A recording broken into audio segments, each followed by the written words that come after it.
এই দুনিয়া ছেড়ে যে কোনো মুহূর্তে আমিও চলে যাব, আপনিও চলে যাবেন। আমার বয়সী কত বন্ধু চলে গেছে। ডান পাশে আমার মুরব্বী বসে আছেন, তার বয়সের কত মুরব্বী চলে গেছেন, বন্ধু বান্ধব চলে গেছেন, তার অনেক বন্ধু বান্ধব চলে গেছেন।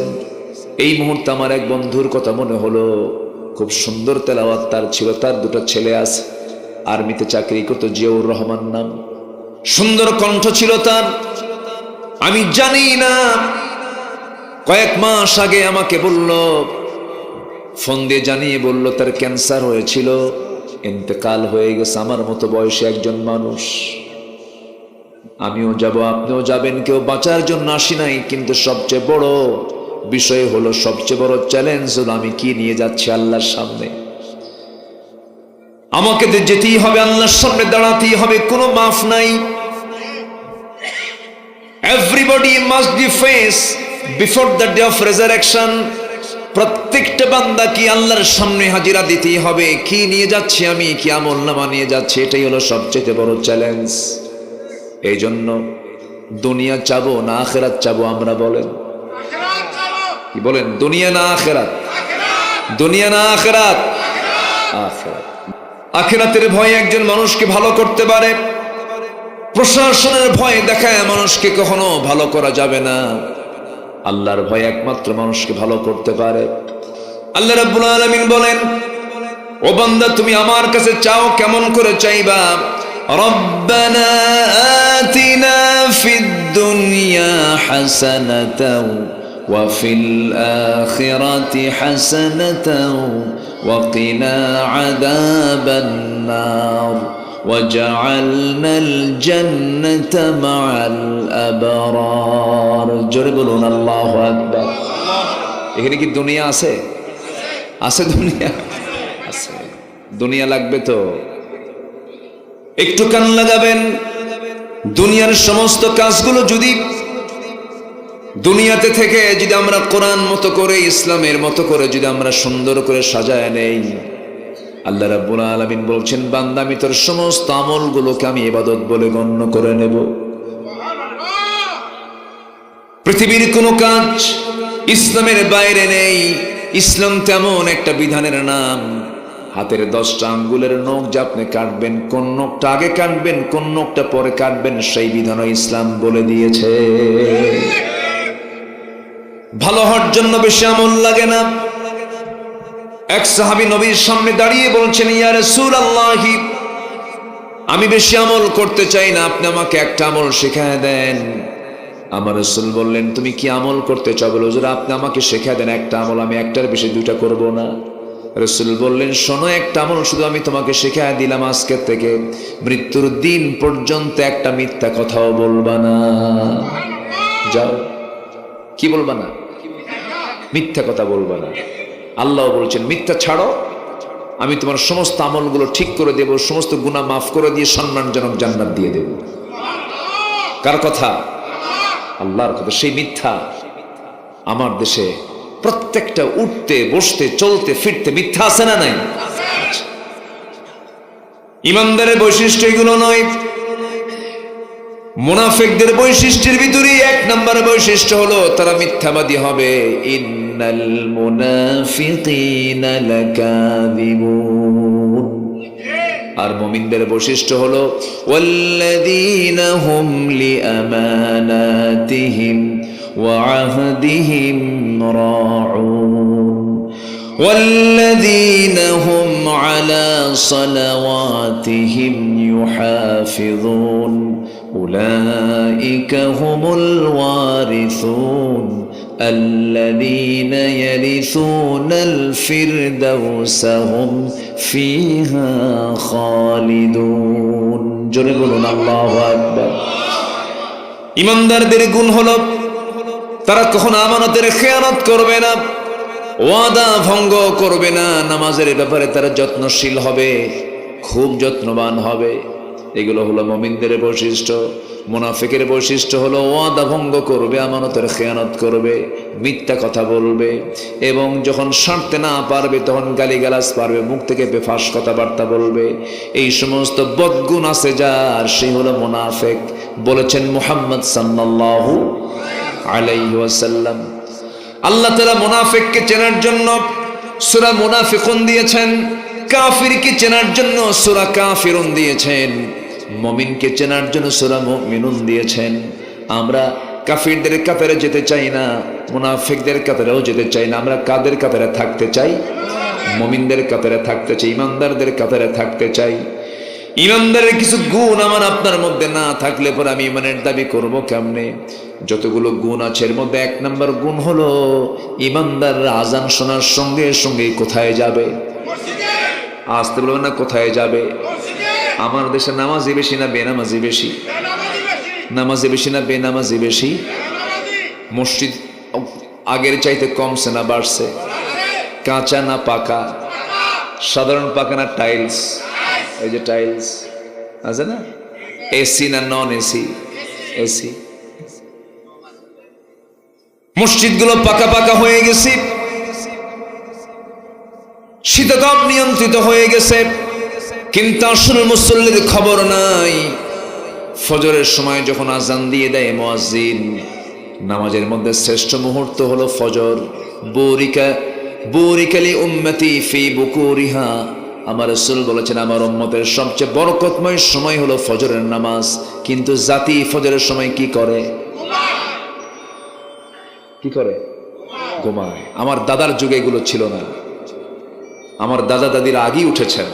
আর এখন ভাবিরা কি করে? ঘুমায়। 10টার আগে ঘুম ভাঙে না। চিন্তা করা যায়? ফজরের সময় মসজিদগুলোতে মুসল্লি নাই, বাস্তব বলছি। কিন্তু ফজরের সময় আজান যখন হয়ে যায়, ফজরের সময় মোট মুসল্লি হলো 4জন বুড়া মানুষ। যখন বলা হয় চাচা আপনি বুড়া হয়ে মসজিদ আসছেন, এই সময় ব্যাপারটা কি? বুড়ি তো নাই, বুড়ি মরে গেছে। বুড়ি থাকলে আসতাম না, বুড়ি থাকলে আসতাম না। যুবকদের মসজিদে কোনো অংশগ্রহণ নাই।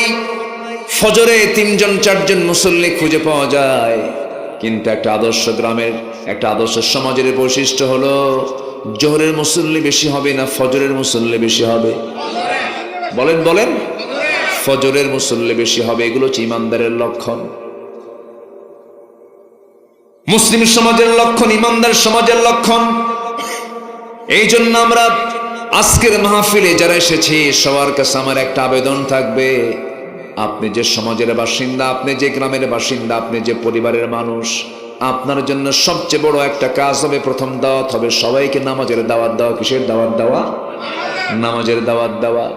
বউটা নামাজ পড়ে না, বউটাকে আস্তে করে ডাক দিয়ে বলবেন, বউ আমার, একই ছাদের নিচে থাকি, তোমার যৌবন আমার কাছে, আমার যৌবন তোমার কাছে, তুমি কি চাও না বউ দুনিয়াতে একসঙ্গে থাকলাম, জান্নাতে একসঙ্গে থাকি? সুন্দর করে বুঝায় দিবেন।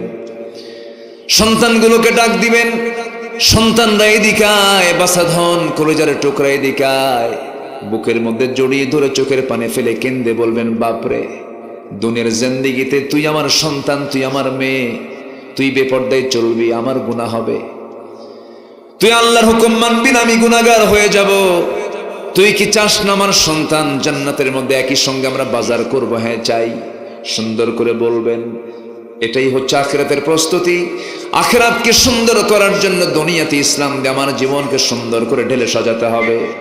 আমার বন্ধুগণ, কোরআনকে সামনে রেখে 15টা কাজ আমরা শিখে যাব আখিরাতের জন্য। কয়টা কাজ বলেন? 15টা কাজ আমরা আজকে শিখে যাব। একটাও কিন্তু এখনো বলা হয় নাই। সবাইকে শুনতে রাজি আছেন নাকি? নুরু, ওয়াজ কি শেষ না শুরু? কষ্ট হচ্ছে না তো? আখিরাতের প্রস্তুতির জন্য আমরা 15টা কাজ আজকে শিখে যাব। নাম্বার 1, আমরা কি করব? ঈমান আনবো। কি করব বলেন? ঈমান আনবো। কার উপরে? আসতে বলবেন না, কার উপরে? হয়তো বলবেন যে হুজুর এত কমন কথা বললেন, আমার তো ঈমান আছে। ঈমান তোমার আছে, এটা কোনো কথা হলো নাকি? কিছু লোকের নামই আছে কি? ঈমান আলী। ঘুম থেকে ওঠে 10টার দিকে, নামাজ পড়ে না। নাম কি রাখছে? ঈমান আলী। নাম হলো লাল মিয়া, কিন্তু মানুষটা কালো। মানুষটা কি? কালো। নাম হলো রমজান আলী। রমজান মাসে দুপুরবেলা ভাত খায়, নাম হলো বাদশা মিয়া, ভিক্ষা করে বেড়ায়, আছে না নাই বলেন? নাম হলো আতর আলী, পকেটে গাজার গন্ধ। নাম হলো হিম্মত আলী, সাইকেলের চাকা বাস হলে শীত হয়ে পড়ে। নাম হলো খোকা মিয়া, বয়স হলো 85 বছর, এখনো খোকায় আছে। নাম দিয়ে কোনো কাম হবে না, বংশ দিয়েও কোনো কাম হবে না। বংশ দিয়ে যদি কাম হতো, আমার নবীর বংশের আবু জেহেল জান্নাতে যেত, আমার নবীর বংশের নবীর আত্মীয় আবু তালেব জান্নাতে চলে যেত। বংশ দিয়ে কোনো কাজ হবে না, চেহারার সৌন্দর্য দিয়ে কোনো কাজ হবে না। একমাত্র কাজ হবে মরার পরে আল্লাহর সামনে গিয়ে কাজ হবে হলো ঈমান দিয়া। কি দিয়া? ঈমান দিয়া। আল্লাহ রাব্বুল আলামিন বলেন, ইন্না খালাকনাকুম মিন যাকারিন ওয়া উনসা ওয়া জাআলনাকুম শুউবান ওয়া ক্বাবাইলা লিতাআরাফু ইন্না আকরামাকুম ইনদাল্লাহি আতকাকুম। জোরে বলুন আল্লাহু আকবার। আমি তোমাদেরকে এক পুরুষ এবং এক নারী থেকে সৃষ্টি করেছি, বিভিন্ন ভাষা বিভিন্ন গোত্রে গোত্রে বিভক্ত করেছি। তোমাদের মধ্যে সেই বান্দা আমার কাছে সবচাইতে বেশি সম্মানিত, যে বান্দা আমি আল্লাহ আমাকে সবচাইতে বেশি ভয় করে। জোরে বলি সুবহানাল্লাহ। এই জন্য আমাদের সবচেয়ে বড় দৌলত হলো ঈমান। আল্লাহ সুন্দর করে সূরা হুজুরাতের শেষের দিকে বলছেন, আল্লাহ রাব্বুল আলামিন বলেন, ইন্নামাল মুমিনুনা আল্লাযীনা আমানু বিল্লাহি ওয়া রাসূলিহি সুম্মা লাম ইয়ারতাবু ওয়া জাহাদু বিআমওয়ালিহিম ওয়া আনফুসিহিম ফি সাবিলিল্লাহ উলাইকা হুমুস সাদিকুন। জোরে বলুন আল্লাহু আকবার। প্রকৃত মুমিন তো তারাই যারা আল্লাহর প্রতি নবীর প্রতি যারা ঈমান এনেছে, কোনো সন্দেহ রাখে নাই। সুম্মা লাম ইয়ারতাবু ওয়া জাহাদু, এবং নাম্বার 2 যারা জিহাদ করেছে তাদের মাল দিয়ে তাদের জান দিয়ে কার পথে? আল্লাহর পথে। উলাইকা হুমুস সাদিকুন, ওই বান্দাগুলো আমার কাছে সিদ্দিক। আর আমার দেশে একটা সিদ্দিক আছে, কয় আমার জীবনে গুনাহ নাই। আছে না একজন? ওই টাঙ্গেলের দিকে বাড়ি, কয় আমি তো আমিন কই না। কেন? আমার তো জীবনে কোনো গুনাহই নাই, আমি মাপ চাই না আল্লাহর কাছে। আমি মাপ চাবো কেন? আমার তো কোনো ভুলই নাই। সে প্রথমবার বলেছিল হজ হচ্ছে মুহাম্মদের ব্যবসা, বলেছিল। বেকুফ তো। এই জাতীয় বক্তব্য যাদের মুখ থেকে বের হবে, ইসলাম রাষ্ট্রীয় পর্যায়ে থাকলে চূড়ান্ত শাস্তি নিশ্চিত হতে এদের উপরে। এত বড় মারাত্মক কথা। আমার নবীর জীবনে কোনো গুনাহ নাই, তিনি বলছেন তুবু ইলাল্লাহ ফাইন্নী আতুবু ফিল ইয়াউমি মিআত মাররা। তোমরা আল্লাহর কাছে তওবা করো, আমি রাসূল নিজে দিনে 100 বারেরও বেশি বার তওবা করি। আর হ্যাঁ কয় কি? আমার কোনো পাপই নাই, আমার কোনো ভুলই নাই। জোরে কর নাউযুবিল্লাহ। আমার বন্ধুগণ, যারা জিহাদ করবে জান এবং মাল দিয়ে আল্লাহর পথে, আল্লাহ বলছেন তারাই হলো সত্যবাদী। জান দেওয়া কিন্তু সহজ নয়, মাল দেওয়া সহজ নয়। জান মাল সেই দিতে পারে যে আল্লাহকে তার জীবনের চাইতে বেশি ভালোবাসতে পারে। জান দেওয়া কি সহজ? এই যে আমার আপনার সন্তানরা জানগুলো দিয়ে দিল জুলুম থেকে বাঁচার জন্য, কম এই সাহসের প্রশংসা করতেই হয়। একটা জাতিকে জিম্মি দশা থেকে তারা মুক্তি দিয়েছে, কম কথা নয়। বহু সাফা মারা যায়, যত রক্ত লাগে দেব, প্রয়োজনে লোক পাঠাবো, আমি যাব না। কি ঠিক আছে না? জীবন দেওয়া তো সহজ নয়। আবু সাঈদ দুটো হাত দুই দিকে টান করে বুক সামনে পেতে রাখলো, কত গুলি চালাবি চালা, দেশের মানুষকে জুলুম থেকে বাঁচাতে চাই, জীবন দিয়ে দিল। আবার এদিকে ফতুয়া দিচ্ছে সে তো শহীদ না, তুমি কোন কসু? আমার দেশে একটা মহল আছে, শুধু ফতুয়া নিয়ে পড়ে আছে না? বছর দুয়েক আগে বলে ফেললো কিয়ামত পর্যন্ত হরতাল হারাম। কোন পর্যন্ত? কিয়ামত পর্যন্ত হরতাল হারাম। সেই গ্রুপই আবার এই যে 5 আগস্টের পর যখন নতুন ক্যাবিনেট উপদেষ্টা মন্ডলী যখন শপথ নিল, তার এক উপদেষ্টাকে তারা দাওয়াত দিয়ে বলে যে খুব ভালো কাজ হয়েছে, বলল কিয়ামত পর্যন্ত হরতাল হারাম। উপদেষ্টাকে দাওয়াত দিয়ে তাকে সম্বর্ধনা দিল। এগুলো ইমানদারের চরিত্র নয়, এগুলো মুনাফিকদের চরিত্র। আমরা ইমান আনতে রাজি আছি তো নাকি? আমরা ইমান এনেছি তো? বলি আলহামদুলিল্লাহ। জিহাদের হুকুম দিয়েছেন কে? আসতে বলবেন না। কে জিহাদের হুকুম দিয়েছেন? আল্লাহ দিয়েছেন, রাসূল ডাক দিয়েছেন। ডাক দিতে দেরি হয়েছে, যেতে দেরি হয়নি। বদর যুদ্ধের দিন রাসূল বলছেন, তোমরা কি জানো আজকের যুদ্ধে তোমার আব্বা আসবে, তোমার চাচা আসবে, তোমার ভাই আসবে, তোমার নিজের ছেলে আসবে। পারবে কি তাদের বিরুদ্ধে অস্ত্র উঁচু করতে? চিন্তা করুন, এটা কম বিষয় না। কিন্তু আবু বকর, তোমার ছেলে আসতেছে। ও সাহাবীরা, তোমরা কি পারবে তোমাদের আত্মীয় স্বজনদের সঙ্গে, একই গোত্রের সঙ্গে যুদ্ধ করতে পারবে? সাহাবীর হাত উঁচু করে বলেন, লাব্বাইক ইয়া রাসূলুল্লাহ, অবশ্যই আমরা মোকাবেলা করব বাতিলে। আল্লাহু আকবার বলেন। কুল ইন কানা আবাউকুম, একটা আয়াত আছে না সূরা তাওবার 24 নম্বর আয়াত। পিতার চাইতে, সন্তানের চাইতে, গোত্রের চাইতে, সকল কিছুর চাইতে বেশি মোহাব্বত থাকতে হবে কার উপরে? নাম্বার 2, মুহাম্মদ সাল্লাল্লাহু আলাইহি ওয়াসাল্লাম। আমার বন্ধুগণ, আমার নবীজি সবেমাত্র মক্কা ছেড়ে তিনি মদিনায় চলে আসলেন। রাতের আধারে আমার নবীজি বেড়ানোর জন্য আসেন নাই, মদিনায় তিনি সফর করেছেন নয়, তিনি মদিনায় হিজরত করেছেন। মামার বাড়ি বেড়ানোর জন্য তিনি আসেন নাই। নবীজি মক্কা যখন ছাড়তেছিলেন, নবীজির চোখের পানি দিয়ে দিয়ে গোটা গাল ভিজে যাচ্ছিল। 53টা বসন্ত তিনি পার করেছেন। 53টা বসন্ত পার করে রাতের আধারে যখন ঘর থেকে বের হচ্ছিলেন, বারবার কাবার দিকে ফিরে ফিরে তাকান আর বলেন, কাবারে, তোর সঙ্গে আমার জীবনের 53টা বছর থাকার বড় শখ ছিল, কিন্তু তোর প্রতিবেশীরা আমাকে থাকতে দিচ্ছে না রে। আবু জেহেল আমাকে বের করে দিতে চায়, আমাকে হত্যা করতে চায়। আমার নবীজি বের হয়ে আসলেন, মদিনার দিকে রওনা দিলেন। শত্রুতা বন্ধ হলো না, রাস্তার মধ্যে তারা আক্রমণ করলো, রসুলকে মেরে ফেলার জন্য বারবার চেষ্টা করলো। জাবেলে সুরে গিয়ে আমার রসুল আশ্রয় নিলেন। মদিনা হলো উত্তর দিক, রসুল গেছেন দক্ষিণ দিকে।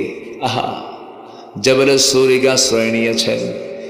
ওই পায়ে হেঁটে হেঁটে দুর্গম বিশাল একটা পাহাড়ের উঁচাই তিনি চলে গেলেন। নিচ থেকে পিঁপড়ার মতো মানুষ দেখা যায়। এত বড় একটা উঁচু পাহাড়ের চূড়ায় গিয়ে ওই গর্তের মধ্যে একটা দিন, 2টা দিন নয়, 3টা দিন 3টা রাত সেই গর্তের মধ্যে থাকলেন। খাবার নাই, বালিশ নাই, চাদর নাই, কাঁথা নাই। আমার নবীজি তার বন্ধু, সারা জীবনের বন্ধু, বাল্যকালের বন্ধু, 3 বছরের ছোট আবু বকর সিদ্দিক রাদিয়াল্লাহু আনহুকে সঙ্গে করে নিয়ে রওনা দিয়েছেন। ওখানে গিয়ে আশ্রয় নিলেন। তার একটা মেয়ে ছিল জাতুন নিতাকাইন, আসমা রাদিয়াল্লাহু তাআলা আনহা। সে আসমাকে জাতুন নিতাকাইন বলা হয়। খাবার টিফিন ক্যারিয়ার করে ওই পাহাড়ের দুর্গম জায়গায় গিয়ে খাবারগুলো পৌঁছায় দিয়ে আসতেন। আমার নবীজি 3টা দিন 3টা রাত সেই জায়গায় থাকলেন। শত্রুরা তার ওই গুহার মুখ পর্যন্ত চলে গিয়েছিল, কিন্তু রাসূল আল্লাহ তাআলা তাদেরকে হেফাজত করেছেন, কারণ ইমানদারের পক্ষে তিনি আছেন যিনি কে। আমার নবীজি সেই জায়গা থেকে মদিনার উদ্দেশ্যে রওনা করলেন। মদিনায় চলে গেলেন, 1 বছর গেল না। আবু জেহেল প্রচন্ড ক্রোধান্বিত, রাগান্বিত হয়ে আছে। 1000 সৈন্যের সমাবেশ ঘটায়া অস্ত্রে শস্ত্রে সজ্জিত হয়ে ঘোড়ার পিঠে চড়ে আবু জেহেল করলো কি, লোহিত সাগর ঘেঁষে ঘেঁষে মক্কা থেকে রওনা দিয়া মদিনা পর্যন্ত চলে আসছে। মদিনার কাছাকাছি 80 মাইল দূরে বদর নামক প্রান্তর পর্যন্ত যখন চলে আসছে, নবীর কানে সংবাদ চলে গেছে আমার নবীজি সবেমাত্র তিনি মদিনায় ছোট্ট একটা নগর রাষ্ট্র গড়ে তুলেছেন। আমার নবীজির সাহাবীরা না খেয়ে আছেন। আব্দুর রহমান ইবনে আওফের মতো একজন শিল্পপতি, একজন বিলিয়নার মক্কায় সব কিছু ছেড়ে দিয়া মদিনায় এসে টাকা নাই পয়সা নাই, না খেয়ে আসেন। আমার নবীজি একদিন বলছেন, আব্দুর রহমান, আমি তোমাকে মক্কায় দেখেছি, তোমার ব্যবসার ধরন কি? তুমি কোটি কোটি টাকার মালিক, আজকে তোমার কিচ্ছু নাই, ইসলামকে মানার জন্য তোমার কি কষ্ট হয় না? আব্দুর রহমান বলতেছেন, হুজুর, দুনিয়ার সম্পদ আমি মাহরুম হয়েছি, আমি আপনাকে এবং আল্লাহকে পেয়েছি। যেরকম সুবহানাল্লাহ। আব্দুর রহমান ইবনে আওফ নবীর সামনে বসে আছেন, নবীজি তার জন্য দোয়া করে দিলেন। আমার নবীজি 1 বছর গেল না, সাহাবা একরাম না খেয়ে থাকেন। সাহাবা একরামের চরম কষ্ট হচ্ছিল। এই সময় যুদ্ধের ডাক আসলো। যুদ্ধের ডাক যখন চলে আসলো, আমার নবীজি বলছেন, সাহাবীরা, রমজানের রোজাটাও আমরা রাখছি, 16টা রোজা রাখলাম, কালকেই যুদ্ধের ময়দানে যেতে হবে। সাহাবীরা, তোমরা যুদ্ধে যেতে পারবে নাকি? সাহাবীরা বলছেন, হুজুর, যুদ্ধ তো যাবই, রোজা রেখেও যুদ্ধ করব, আমরা রোজাও রাখবো, যুদ্ধ করবো। আল্লাহু আকবার বলো। কি মানে চেতনা তাদের! রাসূল বলছেন, না রে না, যুদ্ধ যখন করতে যাবে শক্তির দরকার, রোজা ভেঙ্গে ফেলবা, পরবর্তীতে রোজা তোমরা রাখতে পারবে। আল্লাহু আকবার। আমার নবীজি সাহাবা একরামকে প্রস্তুত করে ফেললেন। কুরাইশরা তো সব রেডি হয়ে গেছে, বদর নামক প্রান্তরে তারা হাজির হয়ে গেছে। কারা কারা যুদ্ধে যাবে বলো? নামের তালিকা করা হচ্ছে। ঘোড়া নাই, তরবারি নাই। আমার নবীজি কিছু কিছু সাহাবীর হাতে খেজুরের ডাল দিয়ে দিলেন। আহা, আমার নবীজির হাতে তেমন অস্ত্র ছিল না। নবীজি বললেন, সাহাবীরা, আর কে কে আছো প্রস্তুতি নিয়ে আমার সামনে দাঁড়াও। ছোট্ট 2টা বাচ্চা, মদিনার আফরার 2টা ছেলে, মুআজ এবং মুআজ, এই 2 জন নবীর সামনে দাঁড়িয়ে বলছেন, ইয়া রাসূলুল্লাহি, যুদ্ধের নাকি সংকট হয়েছে, অনুমতি যদি দেন আমরা 2 জন মিলে আপনার সঙ্গে যুদ্ধে যেতে চাই। নবীজি বললেন, না রে না, ফিটনেস নাই, বয়স নাই, তরবারি ধরার মতো হাতে সেই বাহুবল নাই, কেমন করে পারমিশন দেব? বড়জন বলে, ইয়া রাসূলুল্লাহ, ও তো আমার চাইতে ছোট আছে, আমি ওর চাইতে একটু বড় আছে, আপনি আমাকে পারমিশন দিতে পারেন। ছোটজন বলে, হুজুর, ও আমার চাইতে লম্বা হতে পারে, ও যদি পারমিশন পায় আমি ডাবল পারমিশন পাবো কেন? ও শুধু লম্বা, গোটা গায়ের শক্তি তো আমার বেশি। আমার নবীজি মুস্কি হাসি মেরে দারুণ খুশি হয়ে বলেন, তাহলে কেমন করে বুঝবো শক্তি কার বেশি? হুজুর, মারামারি লাগায় দেন। কুস্তি লেগে গেছে। বড়জন ছোটজনকে নিচে ফেলে দিয়েছে। ছোটজন বড় ভাইয়ের কানটা মুখের মধ্যে নিয়ে বলছে, ভাই, তুমি কি বোঝো না কিছু? একসঙ্গে খাই ঘুমাই, তুমি কি চাও তুমি একা যুদ্ধে যাবে? আমার কি যুদ্ধে যাওয়ার শখ নাই? তোমার গায়ের শক্তি একটু কমায় দাও, তোমার বুকের উপর উঠে একবার প্রমাণ করে বুঝাই দেই, শক্তির দিক থেকে আমি কোনো অংশে কম নই। নবীজি মুস্কি মুস্কি হাসি মারলেন। সন্তান 2টাকে কোলের মধ্যে নিয়ে আসমানের দিকে 2টা হাত তুলে বলছে, আকাশের মালিক আল্লাহ, এই ছোট্ট 2টা বাচ্চার গায়ের জোর নাই, কিন্তু ইমানের জোর আছে। জোরে কোন সুবহানাল্লাহ। আখিরাতের জন্য 1 নম্বর প্রিপারেশন হলো ঈমান। 1 নম্বর কি বলেন? ঈমান। ঈমানের জোরের চাইতে বড় কোনো জোর, বড় কোনো শক্তি নাই। ইব্রাহিম আগুনে নিক্ষিপ্ত হয়েছেন, আগুন তাকে পুড়তে পেরেছে নাকি? কিসের কারণে? আরো জোরে, আরো জোরে। ঈমান শক্তিশালী না আগুন শক্তিশালী? ঈমান শক্তিশালী। আমার বন্ধুগণ, আমার নবীজি পারমিশন দিয়ে দিলেন। 313 জন সাহাবীকে নিয়ে রাসূল মদিনা থেকে রওনা দিলেন। বদর প্রান্তর পর্যন্ত পৌঁছে গেলেন। শুহাদায়ে বদর, আল্লাহ পাক আমাকে নিয়েছেন বারবার, বহুবার দেখেছি শুহাদায়ে বদর।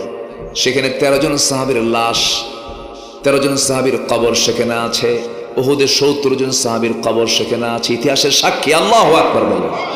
ইসলাম এমনি এমনি আসে নাই।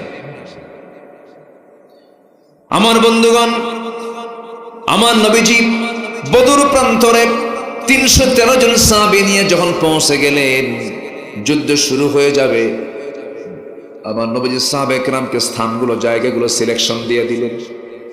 সাহাবীরা যেদিকে দাঁড়ানো ছিলেন সেই জায়গাটা ছিল বালুর পাহাড়। বালু ছিল, বালুর মধ্যে হাঁটার সুবিধা না অসুবিধা? শুধু অসুবিধা না মহা সুবিধা? পা চলে না, পা লেগে যায়।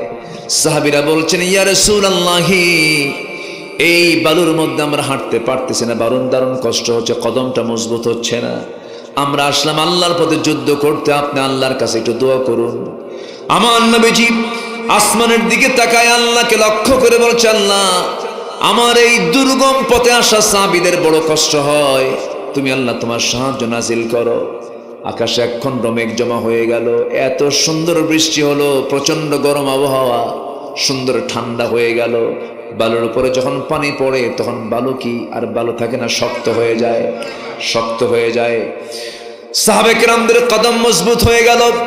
ওইদিকে কাফের মুশরিকরা যেদিকে দাঁড়ানো ছিল সেই জায়গাটা ছিল আঠাল মাটি, পিছলা জায়গা। যখন বৃষ্টি হয়েছে তখন পিছলা আরো বেশি হয়ে গেল। আল্লাহর সাহায্য নাযিল হওয়া শুরু হলো। লাকাদ নাসরাকুমুল্লাহু বিবাদরিন ওয়া আনতুম আযিল্লাহ, তোমরা অসহায় ছিলে, আমি আল্লাহ তোমাদেরকে সাহায্য করেছি। সাহাবে কেরাম যুদ্ধ শুরু করে দিয়েছেন। ওই ছোট্ট দুইটা বাচ্চা মুআজ এবং মুআজ শেষ কাতারে নয়, মাঝখানের কাতারে নয়, প্রথম কাতারে এক সাহাবীকে মাঝখানে রেখে দুই পাশে দুই ভাই দাঁড়ায়া ওই সাহাবীকে ডাক দিয়ে বলছে, চাচা, আমার প্রথম কাতারে দাঁড়ানোর মূল লক্ষ্য হলো সবার বিরুদ্ধে আমরা লড়াই করব না। কার বিরুদ্ধে? আবু জেহেল কেডা?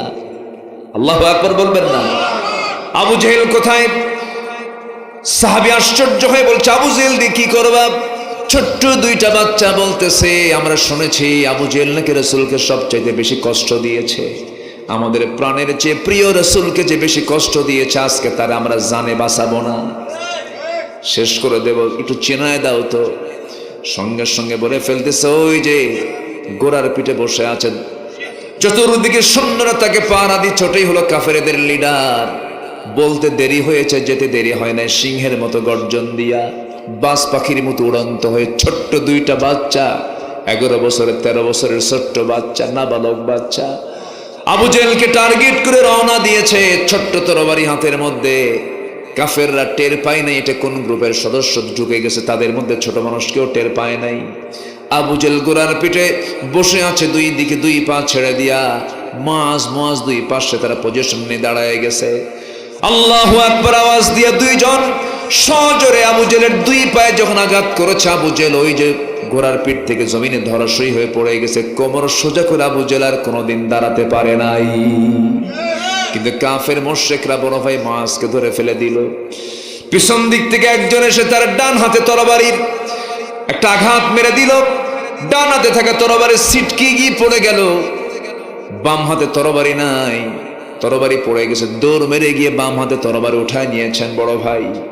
তরবারি দিয়ে যুদ্ধ চালাচ্ছিলেন, কিন্তু ডান হাতটা চামড়ার সঙ্গে ঝুলতেছিল। বাম হাতে যুদ্ধ করে ডান হাতটা চামড়ার সঙ্গে ঝোলে, বাম হাতে এসে ধাক্কা খায়, ডিস্টার্ব হয় মনে করে। চট করে ওই যুদ্ধ চালানোর মাঝে ডান হাতটা বাম পার নিচে রেখে এত জোরে টান মারলেন, হাতটা ছিটকে পড়ে গেছে। বাম হাতে যুদ্ধ চালালেন, আরেকজন কাফের এসে বাম হাতে তরবারির আঘাত মেরে দিয়েছে, বাম হাতটা ছিটকে পড়ে গেল।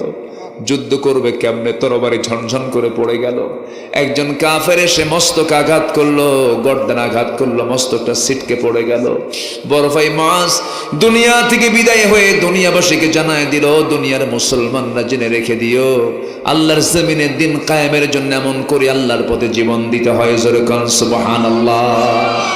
وجاهدوا بأموالهم وأنفسهم في سبيل الله أولئك هم الصادقون। জেনে রেখে দিও, সত্যবাদী হলো তারা যারা জিহাদ করে জানমাল দিয়ে। কার পথে? আসতে বলবেন না, কার পথে? আল্লাহর পথে। আমার বন্ধুগণ, অনেক লম্বা লম্বা কথা ছিল, এক রাত পেয়েছি, একটু একটু করে বলতে হচ্ছে। 15টা বিষয় আমরা আজকে শিক্ষা নিয়ে যাবো। 1 নম্বর হচ্ছে ঈমান, নাম্বার 2 হচ্ছে জিহাদ, নাম্বার 3 হলো তাকওয়া অর্জন করা। কি অর্জন করা বলেন? তাকওয়া অর্জন করা। তাকওয়া মানে হলো ইচ্ছা যা হবে তা করা যাবে না, ইচ্ছা মনে যা চাবে তা করা যাবে না, ইচ্ছার বিরুদ্ধে আমাকে চলতে হবে। আল্লাহ যা বলতে বলেছেন তাই বলবো, আল্লাহ যা করতে বলেছেন তাই করব। এটাই হচ্ছে তাকওয়া। ধরুন গ্রামীণ জীবনে সবাই বুঝবেন, উদাহরণ দিলে পরে বাঁশঝাড় চেনেন তো? বাঁশঝাড়ের মধ্যে যদি কেউ বাঁশঝাড় পার হতে নেয়, এক প্রান্ত থেকে আরেক প্রান্ত যদি যেতে চায়, বাঁশঝাড়ের মধ্যে যেতে হলে দৌড় মারা যাবে না আস্তে আস্তে যেতে হবে? দৌড় মারলে কি হবে? কষ্ট হবে, হাত কেটে যাবে, চামড়া ছিলে যাবে, চোখ ক্ষতিগ্রস্ত হতে পারে, বডি ক্ষতিগ্রস্ত হতে পারে। একটা বাঁশঝাড়ের মধ্যে যেমন কোন বান্দা যদি নিজের শরীরটাকে সেভ রেখে যদি পার হতে চায়, আস্তে আস্তে সেই বাঁশের ডালপালাগুলো সরায় সরায় আস্তে আস্তে দেখে দেখে যেমন তার ওই বাঁশ যার পার হতে হয়, জাগতিক জীবনে চলতে গিয়ে বান্দার সামনে বহু হারাম সামনে হাজির হবে। মদ, জুয়া, জেনা, সুদের কারবার, এই সমস্ত বিষয়গুলো তার সামনে এসে ঘোরাফেরা করবে। ওই সময় বান্দা যদি বলে, ও আল্লাহ তোমার ভয় আমি সুদ ছেড়ে দিলাম, জেনা ছেড়ে দিলাম, মদের বোতল ছেড়ে দিলাম, হারাম ছেড়ে দিলাম, আল্লাহ বলছেন ওই সমস্ত বান্দাগুলো হলো আমার মুত্তাকি বান্দা। জোরে করেন সুবহানাল্লাহ।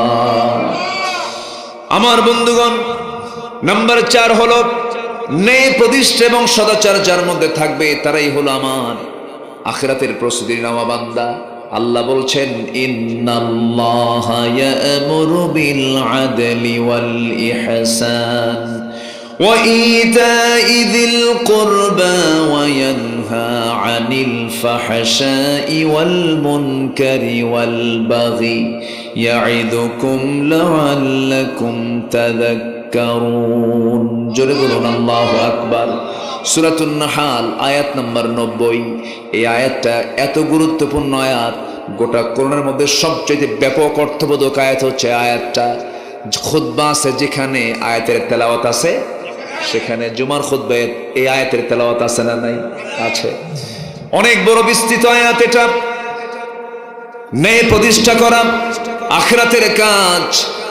ব্যক্তিকে দেখে বিচার প্রশ্নবিদ্ধ করা যাবে না, ইনসাফ নষ্ট করা যাবে না, আদালত কায়েম করতে হবে। ইআদিলু হুয়া আকরাবু লিত্তাকওয়া, ইতিদাল ঠিক রাখো, এটাই হলো সবচেয়ে বড় তাকওয়ার পথ। সাইয়েদনা ওমর ফারুকের নাম সবাই শুনছেন তো? ওমরের নাম না আসলে ওয়াজ জমে না। আল্লাহু আকবার বলেন। কি জীবন তার ছিল! আল্লাহু আকবার। একটা ওমর তুমি আল্লাহ বাংলার জমিনে পাঠায় দাও। জোরে বলি আমিন। আসেন দোয়া করি নাকি? হ্যাঁ, ওরে এই তো কঠিন শ্রোতা দেখতেছি। বলি আলহামদুলিল্লাহ। বসুন। সাইয়েদনা ওমর কি ছিলেন? বলি আলহামদুলিল্লাহ। প্রচন্ড অভাব দেশে, খাদ্যের সংকট। তিনি রোজা রাখা শুরু করলেন। কি রাখা শুরু করলেন? রোজা। রোজা রাখলে তো কম খাওয়া হয়। রোজা রাখলে সন্ধ্যার দিকে তার কিছু নাগরিক, তার দেশের কিছু নাগরিক একটা উট জব করেছে। কি জব করেছে? উট জব করে উটের দামি দুটো অংশ, কলিজার অংশটুকু আর কুচ বলে নাকি, কুচ বলে না, কুচ বলে, গর্দান বলে, গর্দানের গোশতগুলো কেটে কেটে খলিফার সামনে হাজির করেছে। সাইয়েদনা ওমর ফারুক বললেন, এটা কিসের জন্য আনছো? এটা আপনার জন্য আমরা নিয়ে এসেছি। সাইয়েদনা ওমর ফারুক বললেন, এই অংশটুকু আমার জনগণ পায় না কি না পায় না? যে অংশ জনগণ পায় না সে অংশ ওমর কোনোদিন মুখে নেয় না। আল্লাহু আকবার বলবেন না? তাহলে কি খাবেন আপনি বলুন? আপনি তো রোজা ছিলেন। সাইয়েদনা ওমর ফারুক বললেন, শোনো, আমার জন্য তোমরা জাইতুনের তেল দাও আর কিছু রুটি দাও। সবচেয়ে কম দামি খাবার তিনি চাইলেন। জাইতুনের তেল দিয়ে সেই তেলের মধ্যে রুটি কিছু ভিজায়া, শক্ত রুটি চাবায়া চাবায়া তিনি ইফতারটা করে নিলেন। আমার বন্ধুগণ, এগুলো হলো তাকওয়া। তাকওয়া হলো সাইয়েদনা ওমর ফারুক রাদিয়াল্লাহু তাআলা আনহু একদিন রাষ্ট্রের পক্ষ থেকে এক বোতল মধু পেয়েছেন। সেই মধুটা একজন নয়, 5 জন মিলে এটা 5টা পরিবার এটা সমান ভাগে ভাগ পাবে। তার পরিবার এবং তার ঘরের চতুর্পাশে আরো 4 পরিবার। ওমর ফারুক মধুর বোতল নিয়ে এসে বউকে বলছে, বউ এটাকে সমান 5 ভাগে ভাগ করে একটা ভাগ আমাদের থাকবে। বউয়ের হাতে বোতল দেওয়ার পরই কিছুক্ষণ পর বলছেন, আমার স্ত্রী, মন খারাপ করো না, আমি তোমাকে মধুটা ভাগ করতে দেব না, আমি অন্যজনকে ভাগ করতে দেব। বলুন তো, কোনো স্বামী যদি স্ত্রীর সঙ্গে এমন আচরণ করে, ক্যাসাল কি শেষ না শুরু? হ্যাঁ, বলেন বলেন। তুমি আমারে বিশ্বাস করো না? না, তুমি আমারে মাপতে দিয়া, ভাগ করতে দিয়া আবার আমার থেকে নিয়ে নিলা, তুমি কি সংসার করবে আমার সাথে? প্রচন্ড মাইন্ড করলেন ওমর পত্নী। সাইয়েদনা ওমর ফারুক রাদিয়াল্লাহু আনহু তিনি বোতলটা নিয়ে চলে গেছেন প্রতিবেশীর ঘরে। প্রতিবেশীর ঘরে ঢুকে তিনি বললেন, ও আমার প্রতিবেশী, এর মধ্যে কিছু মধু আছে, এই মধুটাকে 5 ভাগে ভাগ করে, সমান ভাগে ভাগ করে আমার অংশটা আমাকে বুঝায় দাও। তিনি তার মধুর অংশগুলো বুঝায় নিয়ে চলে আসেন বউয়ের সামনে। বউয়ের সামনে এসে বলছেন, বউ আমার, আল্লাহর কসম করে বলে তুমি আমাকে মিথ্যা বোঝো না, ভুল বোঝো না। আমি তোমাকে সন্দেহ করে নাই। আমি যে আচরণটা তোমার সঙ্গে করলাম এর কিছু কারণ আছে। আমার বন্ধুগণ, নেতা যত বড় হোক না কেন বইয়ের কাছে কায়েদ আসতে কয়। চেয়ারম্যান বড় না চেয়ারম্যানের বউ বড়? ও, তাহলে বই দেখে সবাই ভয় করেন না? কি কথা বলবো? এত সুন্দর মানুষ, কেউ তো যাচ্ছেন না বাড়িতে। কি বাড়ি যাবেন না আপনারা? মাশাআল্লাহ, বলি আলহামদুলিল্লাহ। বইয়ের সঙ্গে গন্ডগোল হয়? হয়? লাগে? লাগে না লাগলে মোহাব্বত জমবে কেমনে? এটা তো লাগা দরকার, কিন্তু বেশি লাগা যাবে না আবার। কিন্তু অভিমান, একটু অনুরাগ, একটু কথা কম বলা, একটু অভিমান করা, এটা বিশ্বনবীর পরিবারও ছিল। বলি আলহামদুলিল্লাহ। সূরা তাহরীম না, লিমা তুহাররিমা মা হাল্লাল্লাহু লাক। আল্লাহু আকবার। আমার নবীজি স্ত্রীদের কি কি সুন্দর করে ম্যানেজ করতেন। আমার নবীর সামনে 4 স্ত্রী বসা। কয়জন? বসে বলতেছে, হুজুর আপনি সত্যি করে বলেন তো, আমাদের মধ্যে গন্ডগোল লাগছে, আপনি কোন স্ত্রীটাকে বেশি ভালোবাসেন বলেন তো। এই কথা কি উত্তর দেওয়া সহজ? রাসূল বললেন, তোমরা যে প্রশ্ন করছো আমার একটু চিন্তা করে বলতে হবে। তোমাদের কর্মকাণ্ড আগে আমার হিসাব করতে হবে না। তোমরা যাও, সকালবেলা বলবো, যাও। সবগুলোকে ঘরে পাঠায় দিয়েছে। সাইয়্যিদিনা নবিয়্যিনা মুহাম্মদ সাল্লাল্লাহু আলাইহি সাল্লাম তিনি করলেন কি, এশার পরে তিনি মোটে 8টা খেজুর নিলেন, 2টা করে ভাগ করলেন। 2টা খেজুর প্রথমে আম্মা জান আয়েশার ঘরে ঢুকে সালাম দিয়ে বলছেন, আসসালামু আলাইক, হে আমার সুন্দরী, আমার হুমায়রা, হে আমার লাল টুকটুকে আয়েশা, উহিব্বুক, আমি তোমাকে দারুণ ভালোবাসি, আই লাভ ইউ। কি তাহলে বউকে আই লাভ ইউ বলা জায়েজ আছে না নাই? আছে। অন্যের বউ না, কিন্তু নিজের বউ, এটা যেন মনে থাকে আবার। হ্যাঁ, রাসূল বলেন, আই লাভ ইউ, আমি তোমাকে খুব ভালোবাসি। বসেই বললেন, শোনো, আমি তোমাকে যে খুব ভালোবাসি এটা আমি তোমাকে বলে গেলাম, আর 2টা খেজুর দিয়ে গেলাম। এই খেজুর যে আমি তোমাকে লুকায় দিয়ে গেছি, এই কথা যেন অন্য কোনো স্ত্রী কানে না যায়। থাকো। আচ্ছা। দ্বিতীয় স্ত্রী ঘরে গিয়ে তিনি একই সেম কথাই বললেন, তোমাকে খুব ভালোবাসি, এই যে খেজুর দিয়ে গেলাম, কেউ যেন না জানে। 4 স্ত্রীর ঘরে 2টা করে খেজুর পৌঁছায় দিয়ে একই বক্তব্য দিয়ে চলে আসলেন। বক্তব্য তো 2 রকম দেওয়া যাবে না, কারণ সমান অধিকার কিনা বলেন। চলে আসলেন। পরের দিন সকালবেলা বুক ভরা আশা নিয়া 4 জন স্ত্রী নবীর সামনে দাঁড়িয়ে বলছেন, হুজুর গতকালকে বললেন না, আজকে তো জানানোর কথা। আমার নবীজি বলছেন, শোনো, আমি তাকেই সবচাইতে বেশি ভালোবাসি যাকে আমি গত রাত্রিতে লুকায় 2টা খেজুর দিয়ে আসছি। যা, জোরে বলে সুবহানাল্লাহ।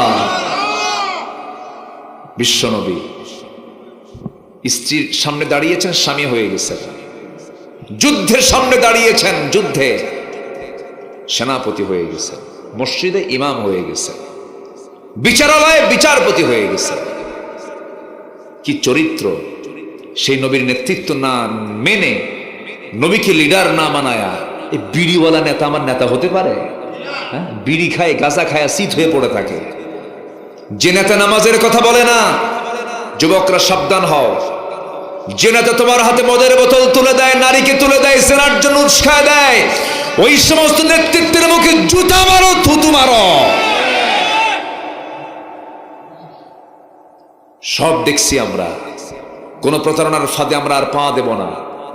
আমরা চাই সামনে একটি সুন্দর, একটি সোনালী সমাজ আমরা দেখতে চাই। কোরআনের আদলে নবীর নেতৃত্ব যেমন ছিল, ওই নেতৃত্ব আমরা সমাজে দেখতে চাই।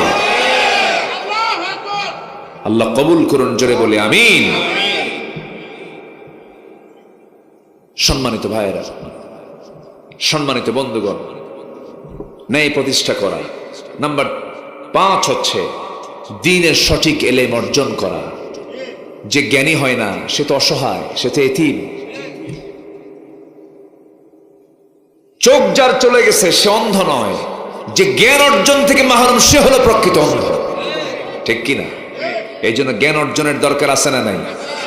আজকে 53 বছর দেশ স্বাধীন হয়েছে, এডুকেশন মিনিস্ট্রি ছিল, মিনিস্ট্রি অফ এডুকেশন ছিল, শিক্ষা মন্ত্রণালয় যদি যথাযথভাবে কাজ করত 18 কোটি মুসলমানের কোরআনটাকে সহি করে পড়তে পারত। কিন্তু কি শিক্ষা সিলেবাস চালু করেছিল? ইসকনকে প্রমোট করেছে তারা। আজকে আমার আইনজীবী ভাইয়ের লাশ দেখতে হচ্ছে।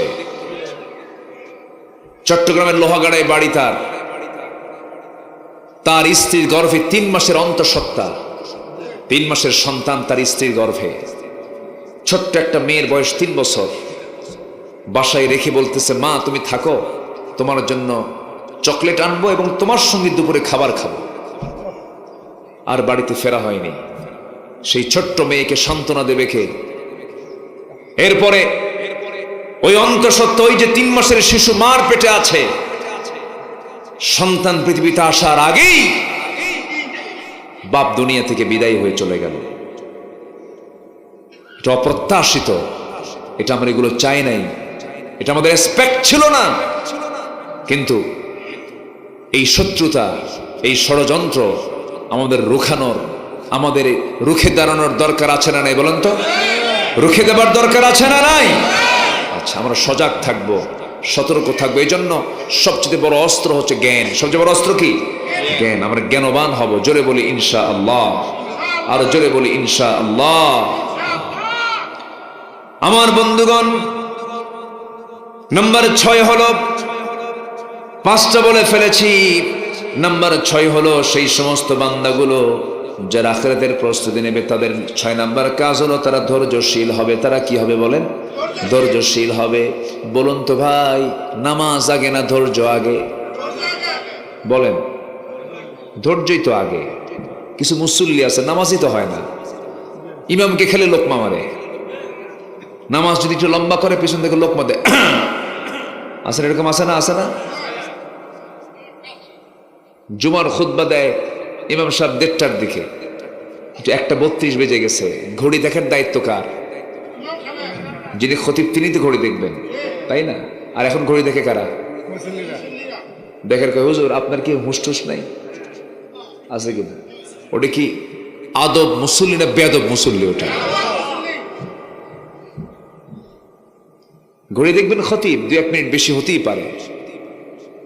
মসজিদ যে কত নিরাপদ জায়গা, যদি মানুষ বুঝতো মসজিদ ছাড়তই না, এত নিরাপদ। ওমান দাখালাহু কানা আমিনা।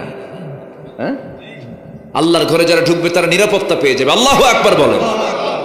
যদি এটা আয়াতের ইঙ্গিত হলো কাবাকে বোঝানো হয়েছে, ওটাও আল্লাহর ঘর, এটাও কার ঘর? আল্লাহর ঘর। যার দিলটা মসজিদের সঙ্গে লটকানো থাকে, শুধু মনটা পড়ে থাকে মসজিদ, আল্লাহ তাআলা বলছেন আমি তাকে আরশ আজিমের ছায়া জায়গা দিয়ে দেব। কত দামি কথা এটা বলেছেন কে? কে বলেছেন? আল্লাহ বলে দিয়েছেন, আমি তাকে আরশ আজিমের ছায়া জায়গা দেব। এই মসজিদের সঙ্গে তোর দিলটা লটকায় রাখ। সবাইকে নামাজ পড়তে রাজি আছেন? সবাই নামাজ পড়তে রাজি আছেন? কারা কারা হাত তুলে দেখেন তো দেখি। জোরে বলি আল্লাহ আমাদেরকে 5 ওয়াক্ত সালাত আদায় করার তৌফিক তুমি আল্লাহ দিয়ে দাও। জোরে বলি আমিন, আরো জোরে আমিন, আরো জোরে আমিন। হাত নামা। কষ্ট পেলেন মনে হয়?